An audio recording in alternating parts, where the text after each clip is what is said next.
Bismillahirrahmanirrahim. Assalamualaikum warahmatullahi wabarakatuh.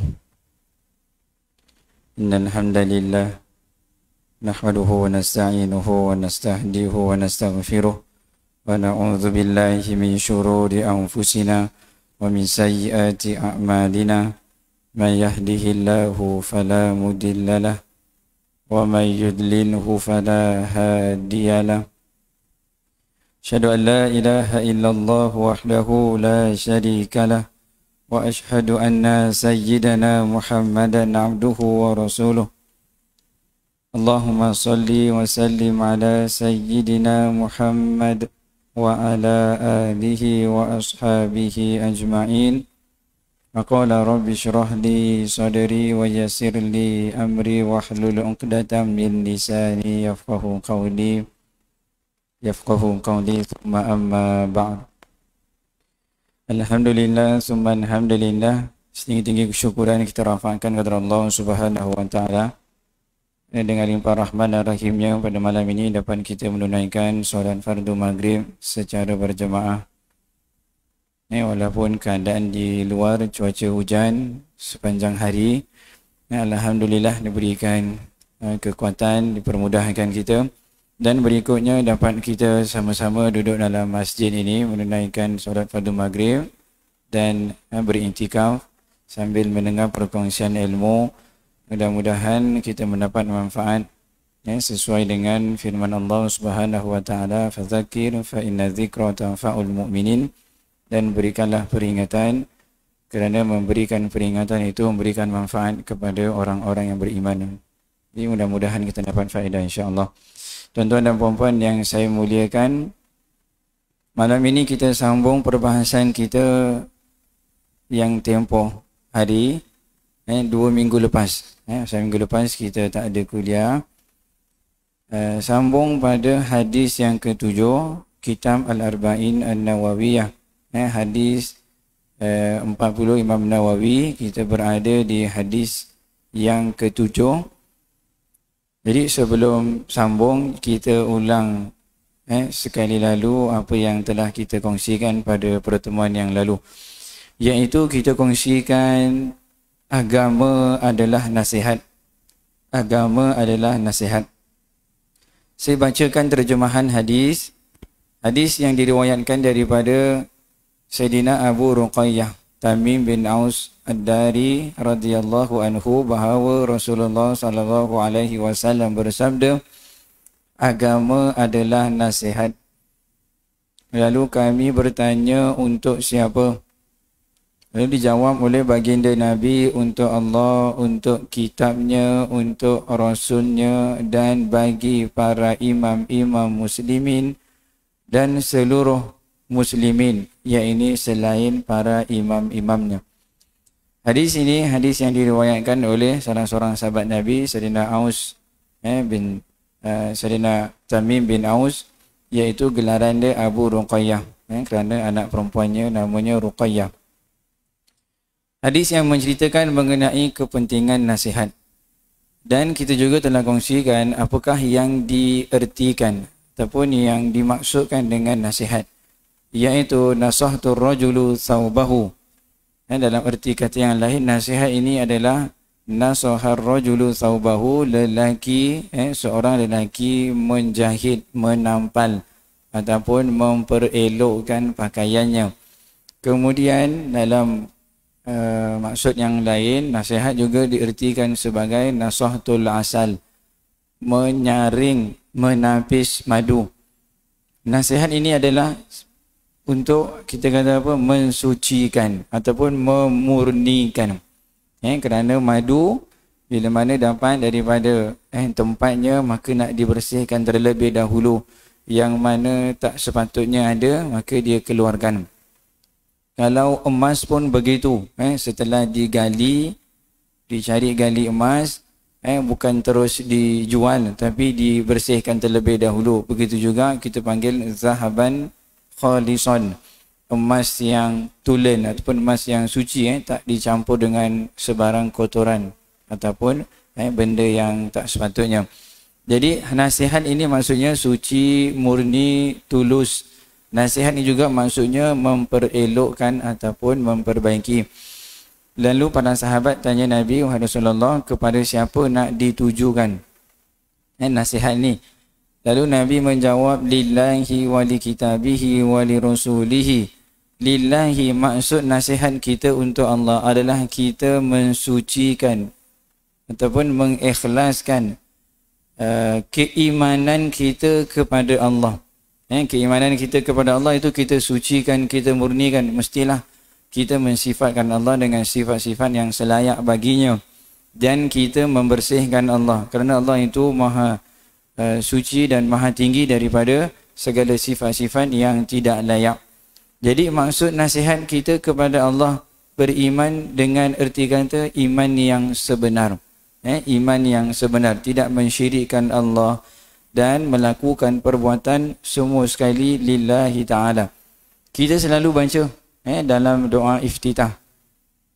Doa iftitah ni sunat hay'ah ataupun sunat hay'at dalam solat. Kecuali dalam satu solat saja, iaitu solat jenazah. Solat jenazah kita terus dengan bacaan Al-Fatihah. Jadi dalam solat yang lain semua dituntut dengan tuntutan sunat untuk kita membaca doa iftitah. Dalam doa iftitah dia punya ada ayat dia, inna solati wa nusuki wa mahyaya wa mamati lillahi rabbil alamin. Sesungguhnya solatku dan nusuk, nusuk ni ibadat ataupun khusus lagi ibadat hajiku, hidup dan matiku lillahi rabbil alamin, kerana Allah, lillahi ta'ala. Jadi itu maksudnya kita nasihat kepada Allah. Itu erti kata kita mensucikan semua sekali itu kepada Allah. Tidak mensyirikkan Allah, tidak menduakan Allah. Seperti mana orang Yahudi menyatakan Uzair itu adalah anak Allah. Ataupun orang Nasrani menyatakan Al-Masih, Nabi Isa itu adalah anak Allah. Dan seperti mana orang musyrikin yang ada berhala-berhala tertentu yang mereka sembah, tujuan untuk rapat ataupun dekat dengan Allah. Tujuan dia ataupun untuk dekat dengan Allah. Dia ada Al-Lata, Al-Uzza dan sebagainya lah. Banyak berhala di sekitar Mekah. Jadi dia sembah berhala itu untuk dia dekat dengan Allah. Jadi itu orang musyrikin. Orang musyrikin. Jadi itu satu benda yang salah. Itu memang jelas kita tak buat. Memang jelas kita tak buat. Terbatalnya keimanan kita ataupun akidah kita ini boleh terkeluar ataupun boleh, kita kata boleh jatuh melalui tiga cara. Tiga cara. Yang pertama sekali, menolak sesuatu yang disepakati dalam Islam. Istilahnya maklum minaddin bid-darurah. Benda yang semua orang tahu. Contohnya apa? Contohnya solat. Contohnya puasa. Kalau seseorang menolak ataupun mengingkari kefarduan solat, yang mana solat ni semua orang tahu, yang solat ni wajib. Kalau dia tak belajar sekolah agama pun, dia tahu juga solat ni wajib. Ini bukan cerita dia tahu dalil ataupun tidak. Tanya wajib tak solat? Solat wajib. Walaupun dia tak sekolah. Walaupun dia tak pergi belajar. Tapi solat ni memang semua orang tahu. Solat ni wajib. Jadi kalau dia mengingkari kefarduan solat ataupun puasa, maka dia setelah dinasihati lalu tetap berdegil dengan pegangan dia, iktikad dia, maka dia boleh terkeluar. Dia boleh terkeluar. Yang kedua, dia boleh gugur keimanan dia dengan dia melakukan sesuatu yang sama dengan agama lain buat. Maksudnya buat ritual agama lain. Buat ritual agama lain. Walaupun secara bergurau ataupun bermain, maka itu tidak sepatutnya. Ataupun dia gurau-gurau. Dia buat gaya orang kafir punya sembahyang. Punya sembahyang lah. Dia tunduk ke apa ke semua.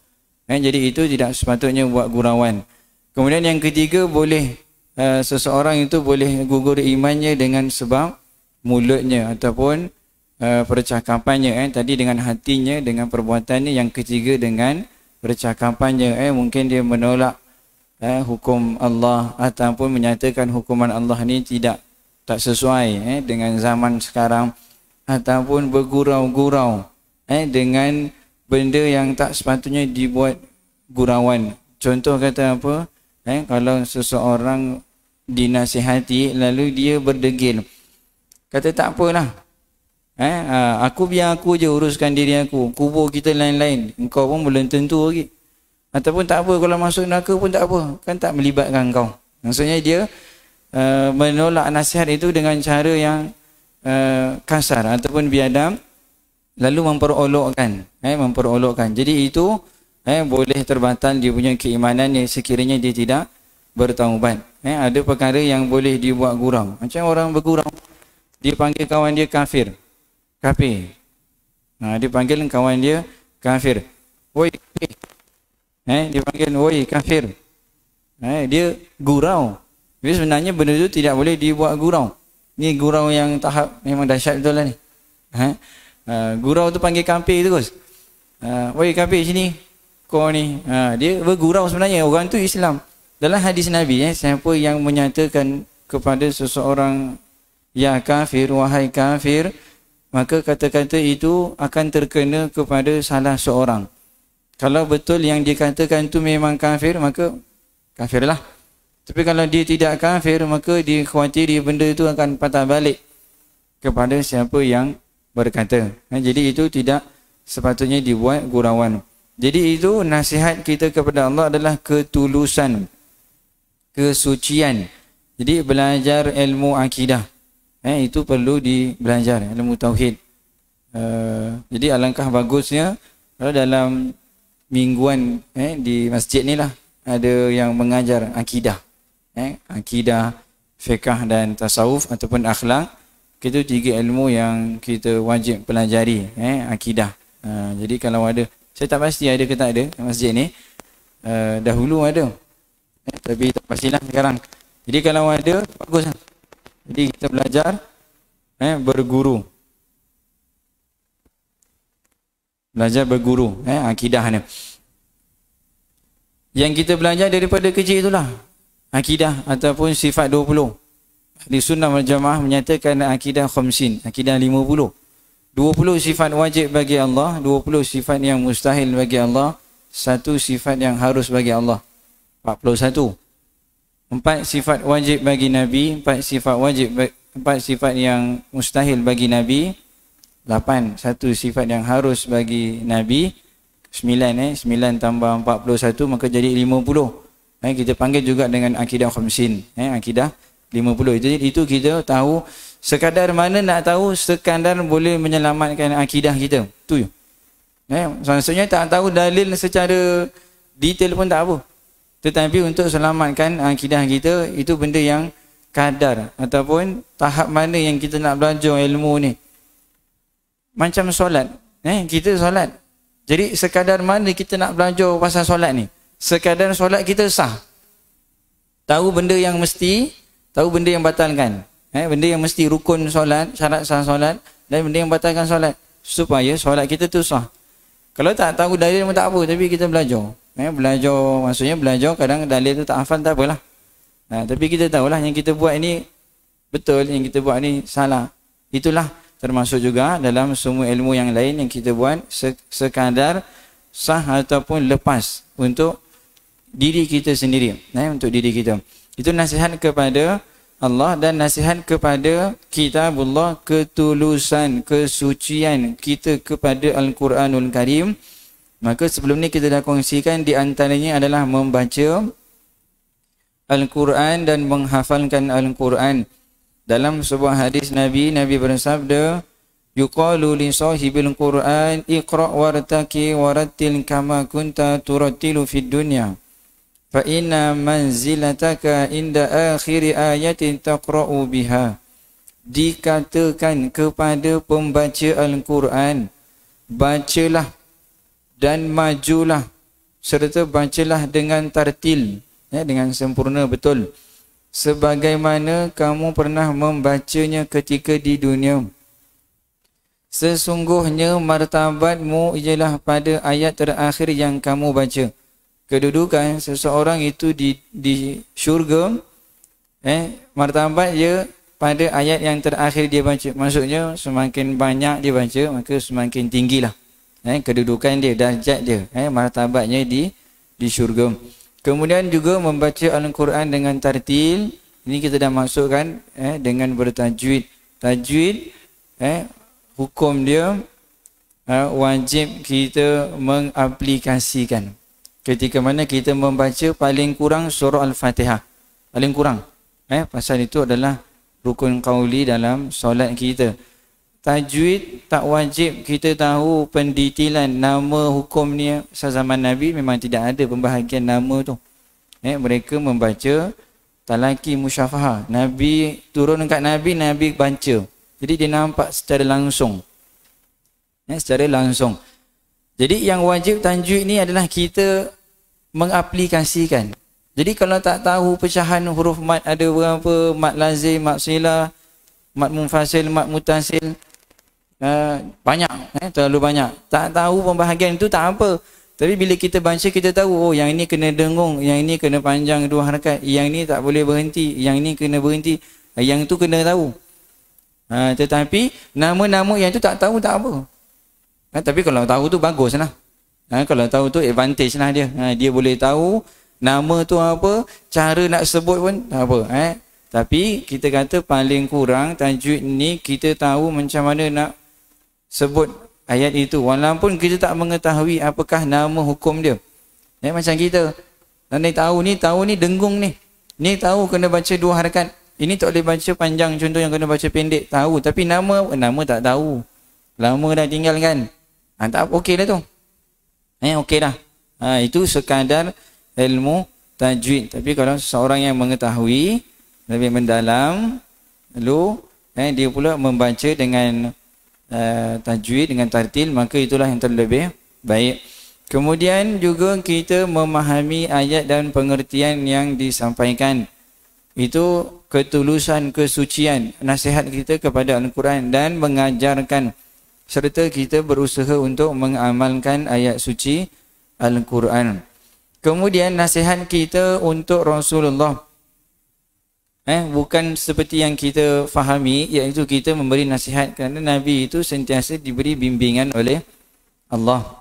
Sentiasa diberi bimbingan. Maksud kita adalah kita kesucian, kemurnian, ketulusan kita kepada baginda Nabi adalah kita membenarkan apa yang disampaikan, ataupun kita sebut sebagai risalah apa yang Nabi sampaikan, iaitu Al-Quranul Karim dan hadis-hadisnya yang betul.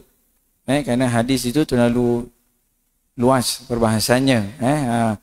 Jadi kita membenarkan apa yang Nabi bawa. Kita beriman dengan apa yang Nabi datangkan. Lalu kita mencintai sunnahnya dan kita mentaati.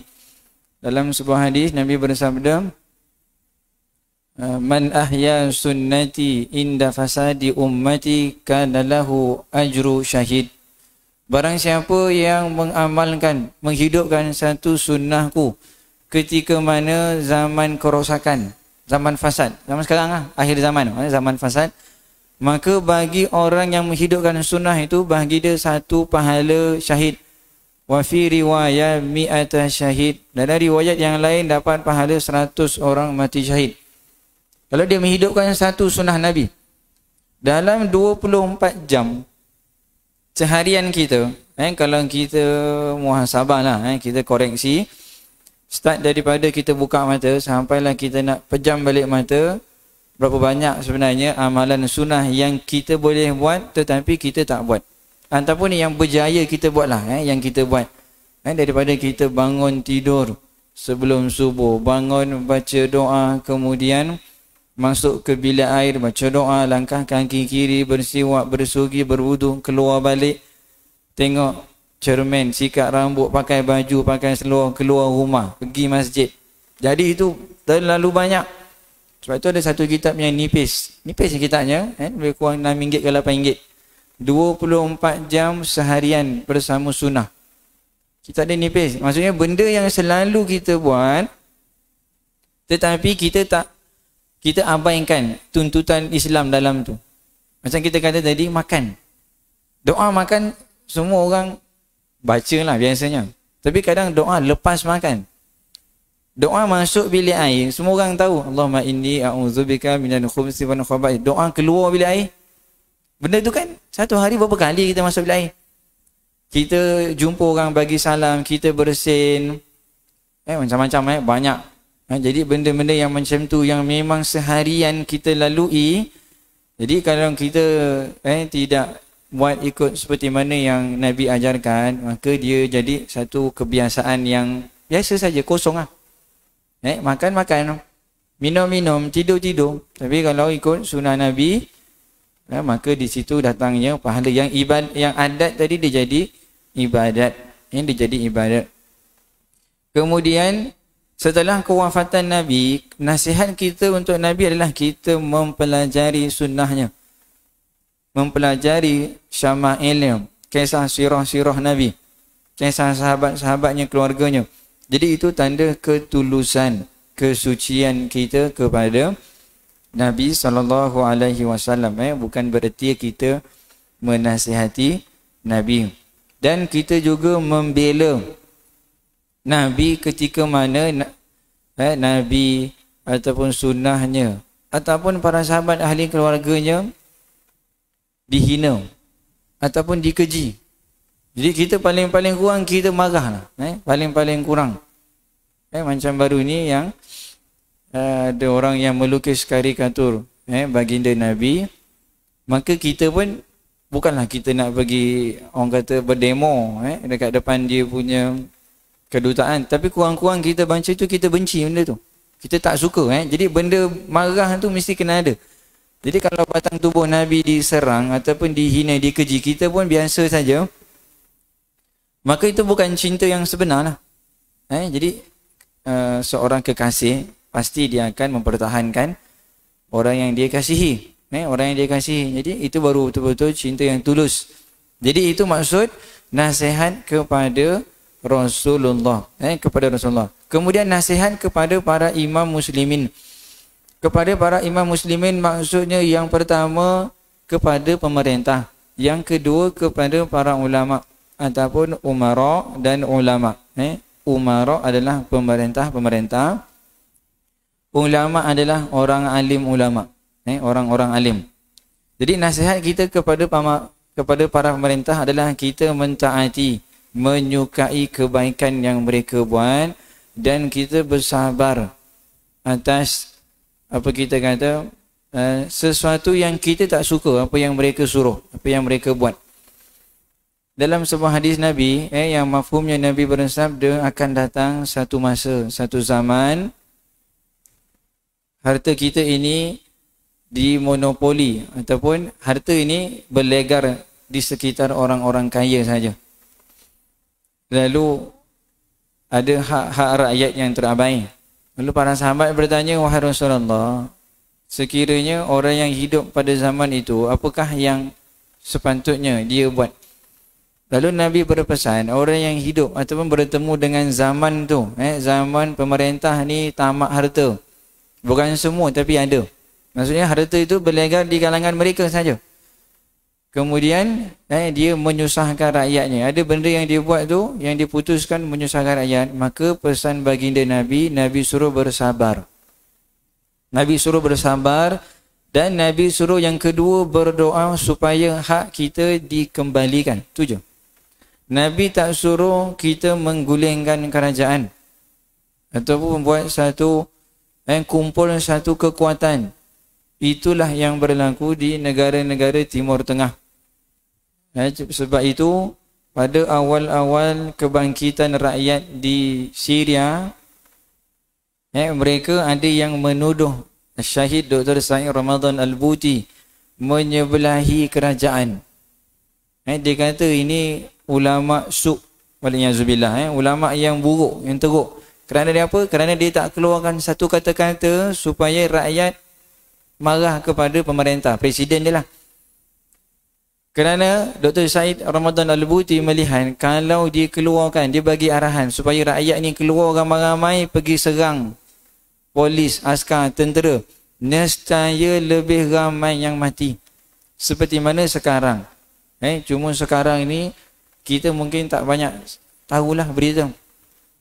Kawan saya terlibat secara aktif semenjak dia kami belajar sama-sama dulu isu-isu di Timur Tengah. Dia selalu tulis dekat Facebook dia, dekat media sosial. Kan dia pernah juga bertemu dengan pemimpin-pemimpin di Palestin. Maksudnya dia memang sangat aktif.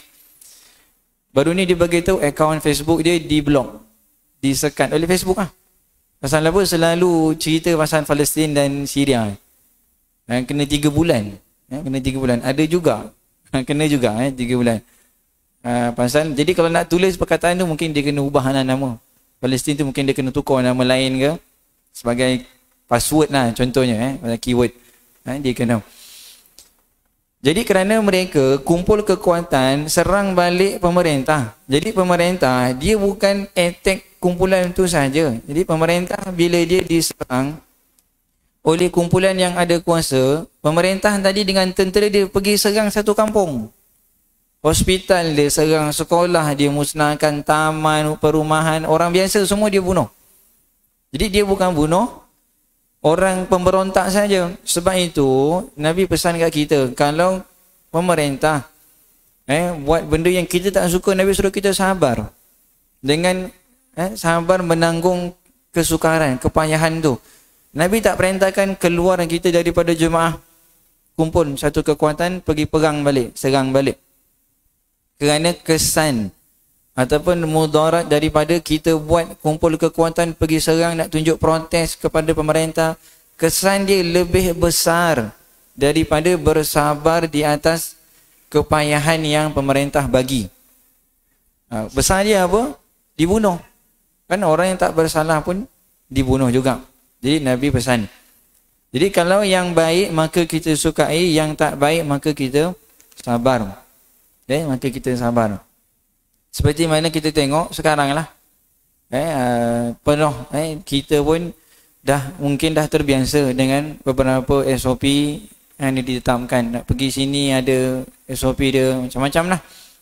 Mungkin pada awal ni tak biasa, tapi sekarang Alhamdulillah. Dan kita tak boleh keluar ataupun kita menyalahi, istilahnya tak taat kepada pemerintah. Contoh dalam isu masjid, disuruh rapatkan saf. Kerana apa? Tak nak ikut pemerintah.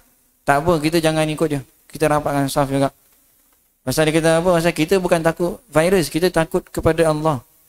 Kata-kata begitu disampaikan oleh orang yang tidak jelas dia punya kefahaman dia, ataupun kita kata jahil, bahkan dia boleh mempengaruhi orang awam. Dia kata kenapa nak jarakkan saf? Kita kena rapatkan saf. Seperti mana sunnah Nabi, bila rapat saf maka kesatuan, adanya kesatuan pasal saf itu menunjukkan kesatuannya umat.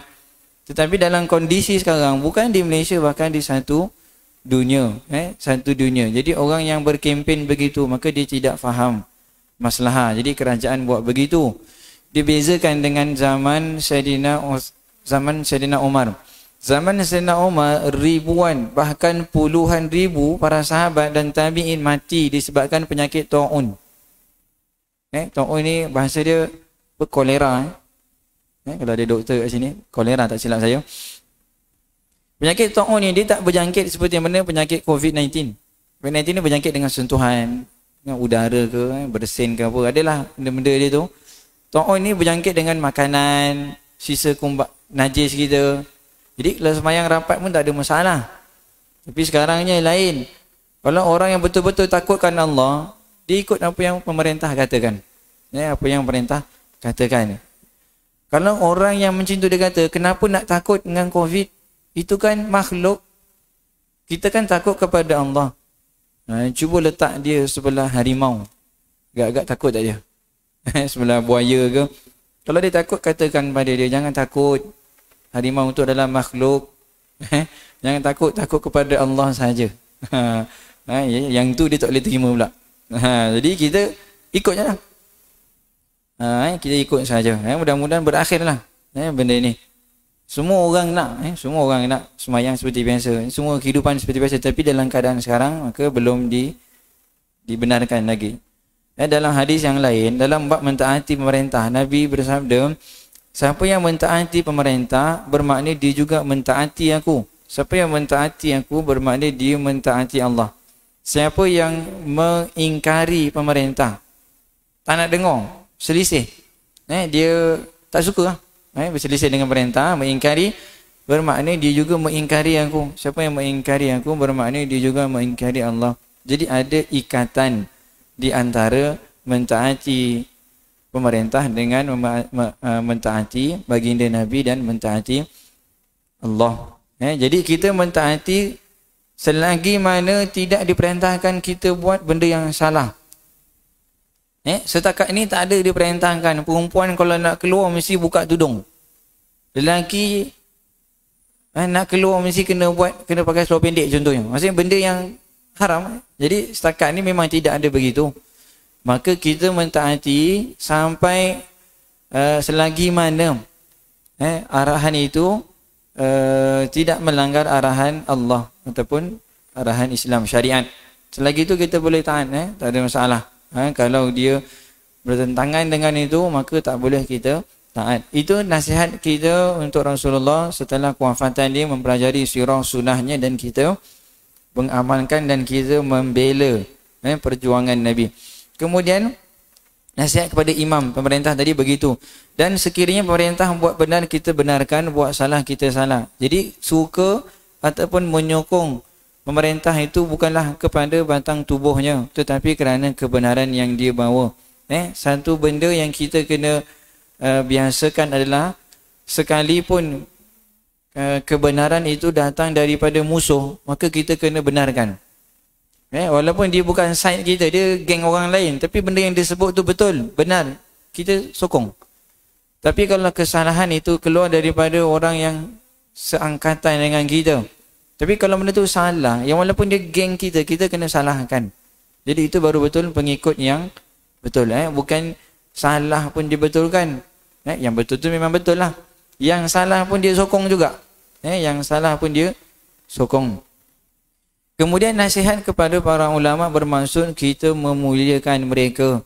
Dan kita mendengar fatwa mengikut apa yang telah mereka katakan. Jangan menyalahi apa yang telah mereka, kerana mereka itu adalah al-ulama warasatul anbiya. Ulama itu adalah warisnya para nabi. Dan hendaklah kita mengambil ilmu daripada dada-dada para ulama. Para ulama ini kita kata mata rantaian kita bertemu dengan ilmu itu mengambil daripada Nabi. Ilmu ini diambil dengan menuntut, mempelajari. Ilmu tidak diambil dengan kita membaca seorang diri ataupun kita tengok di YouTube sahaja. Jadi itu tidak memadai. Ramai orang yang tidak mengetahui dasar ataupun asas sesuatu ilmu lalu mempelajari melalui internet. Akhirnya dia tersalah tengok tok guru, ikut tok guru yang salah. Lalu apa yang dia belajar, dia ingat benda tu betul. Dia pun anggap itu satu kefahaman, satu i'tikad, dia percaya. Lalu apa yang orang sebut, yang orang cakap dengan dia, yang orang tu sebut betul, dia salahkan. Dia salahkan. Jadi menuntut ilmu ni mestilah kena berguru. Kerana dia khawatiri, man ta'allama al-ilma bidunil muallim fa inna syaitana yu'allimahu. Siapa yang menuntut ilmu tanpa guru, maka syaitanlah gurunya. Maksudnya menuntut ilmu yang perlu guru, mesti berguru. Mesti berguru. Dan guru tu juga mesti yang betul. Mesti yang betul lah. Kalau tu gurunya sesat, dia anak muridnya sesat juga. Anak muridnya sesat juga. Jadi kena tengok guru yang betul, ajar akidah yang betul. Itu paling penting. Paling penting sekali. Supaya tak kita mentajsimkan Allah. Salah akidah. Contohnya menyatakan Allah itu bertempat, bertangan, bermata, sebagainya lah. Jadi itu mentajsimkan Allah. Jadi berguru tu mestilah kena betul.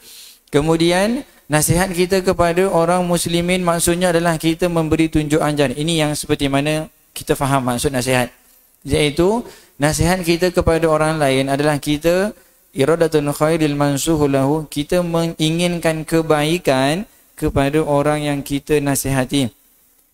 Kita nak kebaikan, nasihatkan dia supaya dia jadi baik. Dan menjadi salah satu hak ketika mana kita diminta nasihat untuk kita memberikan nasihat. Iza stansaha ahadukum falyansahu lahu.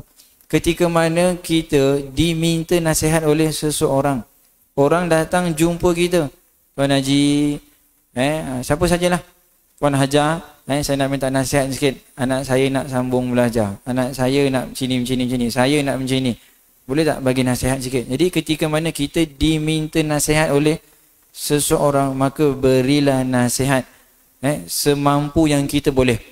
Jadi itu menjadi satu hak. Dan nasihat ini juga perlulah kita berikan dengan kata-kata yang terbaik, iaitu kita sebut sebagai dengan berhikmah. Dengan cara yang berhikmah. Tak boleh kita kata istilah apa? Kasar ataupun keras. Sentap. Ada satu istilah namanya tarbiyah sentap. Jadi itu sebenarnya tidak tepat mengikut sunnah Nabi. Nabi tak ajar bagi tazkirah ataupun kuliah sampai orang tu, orang kata apa, gemuk lah hati dia lah. Sakit hati dengar. Sakit hati dengar. Keras ataupun kasar. Itu tak.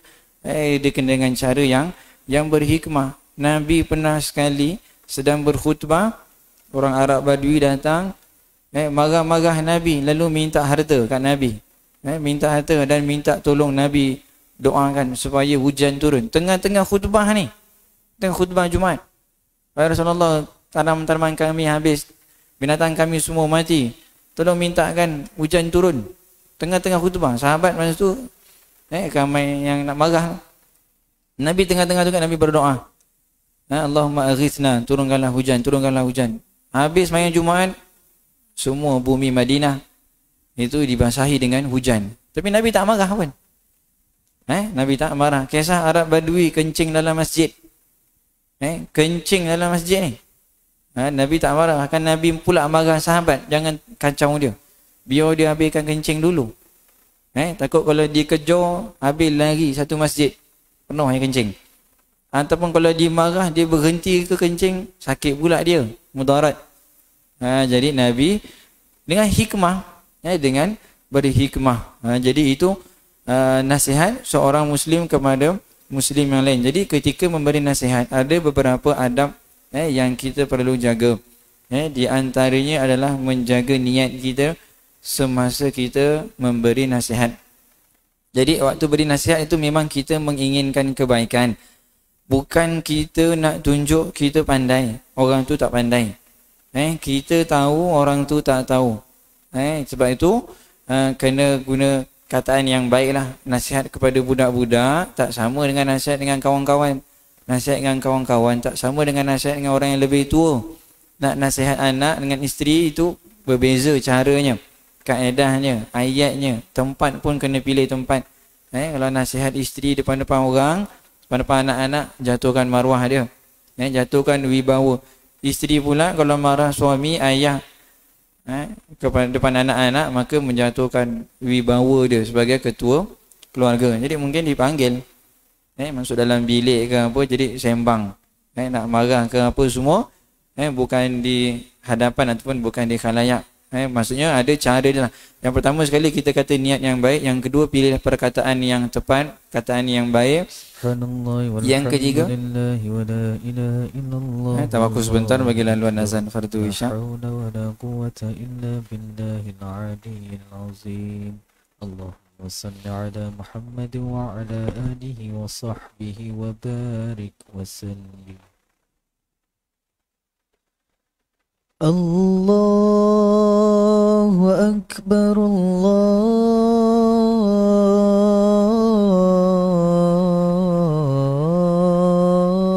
Akbar,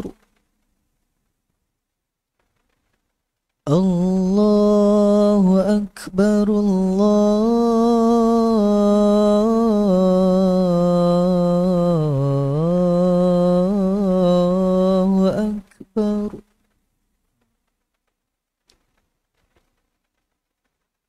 أشهد أن لا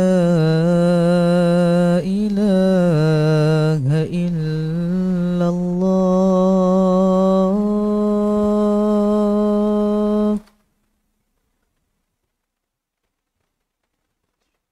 أشهد أن لا إله إلا الله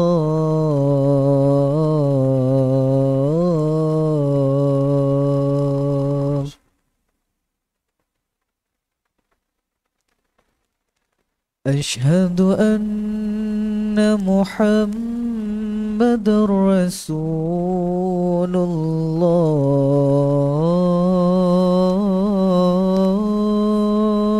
الله أشهد أن محمد رسول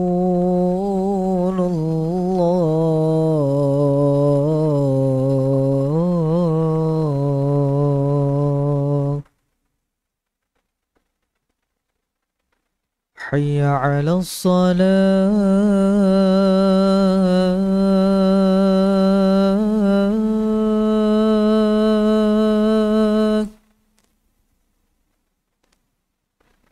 حي على الصلاة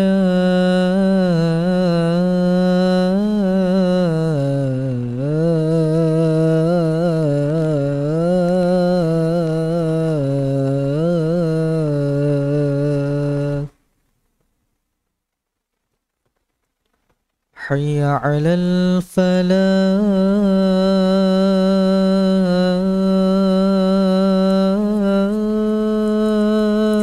الفلاح حي على الفلاح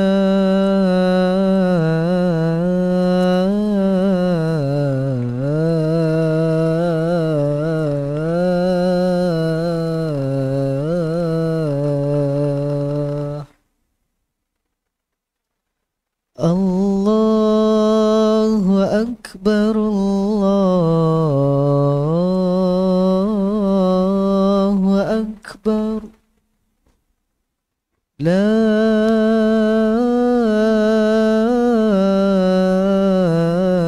إله إلا الله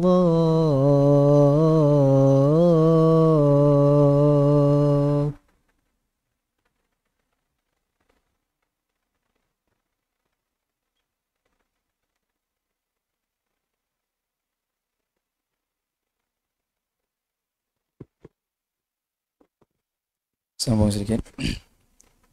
Jadi yang pertama sekali Adam dalam memberi nasihat, membetulkan niat mestilah lillahi ta'ala, bukan nak menunjuk pandai, hebat ataupun berilmu ataupun nak merendahkan orang yang dinasihati.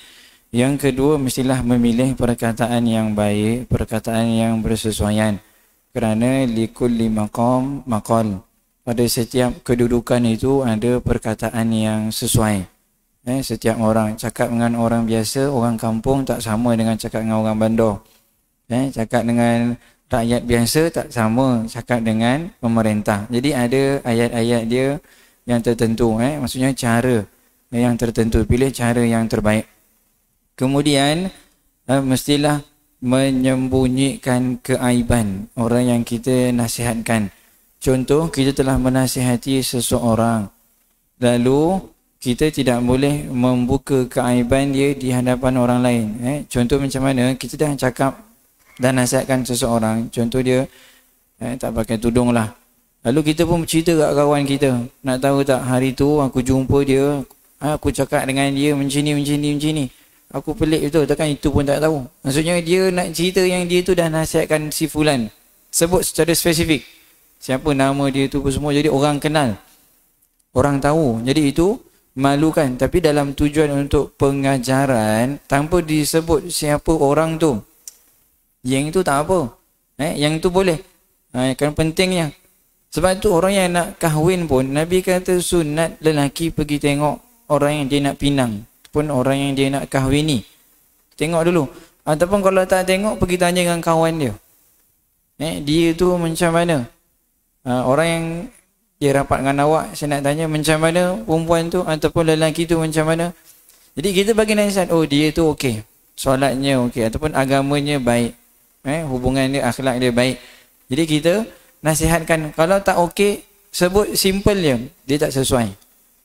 Tak sesuai untuk awak, sesuai untuk saya je. Contohnya lah. Itu salah satu juga cara.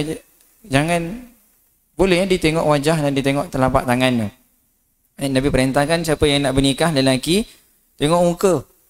Tak tengok muka, tengok wajah. Maksudnya boleh dua benda lah, tengok muka dengan tengok telapak tangan, boleh.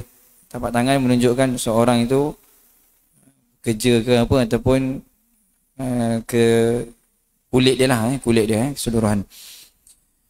Kemudian kita kata tadi, dan hendaklah waktu dia nak memberi nasihat itu, dia ada sangkaan yang dia, nasihat dia itu sangkaan yang nasihat dia akan didengari, ataupun orang itu boleh ikut. Sangkaan, dia ada sangkaan, ini kalau aku cakap ni insya-Allah dia boleh ikut. Tetapi kalau kita rasa seseorang tu, kita nampak dia sedang pegang botol arak, ni kalau aku bagi nasihat ni, kan takut-takut botol arak ni kena kat kepala aku balik, kena katuk balik dengan dia. Dia tengah mabuk, dia tengah tak tahu apa, pada ketika itu tak perlu bagi nasihat pun tak apa. Maksudnya ada sangkaan yang nasihat kita itu diterima ataupun didengari, dan kita itu apa kita kata, keselamatan kita. Kalau tengok orang ramai-ramai kumpul, maka kita kalau tak ada rasa tak berani nak pergi, orang tu tengah isap dadah ke apa, tengah mencuri ke apa, tengah ugut orang, kita ni tak mana-mana pergi nasihatkan dia, takut-takut kita sekali kena. Jadi buat apa pada ketika itu, pergilah telefon polis lah. Jangan kita pergi sorang-sorang diri, itu serah diri nanti, takut datang kemudaratan kepada kita. Kemudian mestilah kita kata yang terakhir sekali, kita nasihat di belakangnya. Maksudnya tidak, macam kita kata tadi, tidak nasihat, tidak cakap pada waktu yang orang lain ada. Kata Imam Syafi'i rahimahullahu ta'ala, radhiyallahu ta'ala anhu, barang siapa yang menasihatkan seseorang di khalayak, ke itu dia hendak menjatuhkan maruah ataupun nak memalukan. Tapi kalau dia nasihat di belakang, panggil hanya berdua saja, maka itu memang dia nak memperbaiki, memang dia nak memperelokkan. Dan orang yang dinasihati juga perlulah sabar ketika mana mendengar nasihat. Kita juga pun sama, kita kena sentiasa mendengar nasihat dan memberi nasihat sama-sama. Jadi tanda hati orang tu keras, waktu dia orang bagi nasihat kat dia, dia tak nak, dia menolak, padahal benda tu benar. Itu hati dia keras, dia rasa dia betul, ataupun dia tak nak dengar cakap orang. Macam kita pun, kita suka je, suka kalau orang nasihatkan kita, tandanya orang tu suka, sayang kat kita, nakkan kebaikan dalam diri kita. Jadi kalau dah berubah tu, alhamdulillah. Jadi memberi nasihat mestilah memberi satu kesempatan waktu supaya orang yang kita nasihat itu dia boleh berubah. Bukan kita nasihat dia terus jadi baik. Kita pun nak nasihat diri kita jadi baik pun lambat. Kita nak suruh kita bangun awal sembahyang subuh, dulu muda-muda tak bangun sembahyang subuh. Subuh pukul 7 standard. Gelapkan sikit bilik tu baru feel sembahyang subuh awal waktu. Padahal waktu dah habis. Kita nak nasihat diri kita, inilah dah lama-lama belajar baru kita bangun awal. Jadi gitu kan makan masa. Jadi isteri nak nasihat suami, suami nasihat isteri, ibu bapa nasihat anak, itu semua kena berikan kesempatan, berikan masa. Dalam masa yang sama kita berdoa mudah-mudahan apa yang kita inginkan kebaikan itu dia buat, dia berubahlah, dia berubah. Jadi itu di antara adab-adab dalam nasihat menasihati. Jadi kesimpulan kita, nasihat ini adalah ad-din, agama, sehingga Nabi mengatakan ad-dinun nasihah, agama itu adalah nasihat, seolah-olah memberi isyarat tidak ada agama tanpa ada unsur nasihat. Seperti mana yang kita sebutkan tadi, nasihat kepada Allah, ketulusan kepada Allah, kepada kitabnya, kepada baginda Nabi, kepada pemerintah, dan nasihat kita kepada semua orang, amatihim, kepada semua orang. Mudah-mudahan apa yang kita kongsikan pada malam ini dapat faedah dan pengajaran. dan kita boleh amalkan insya-Allah. Hadza wabillahi taufik. Kita tahu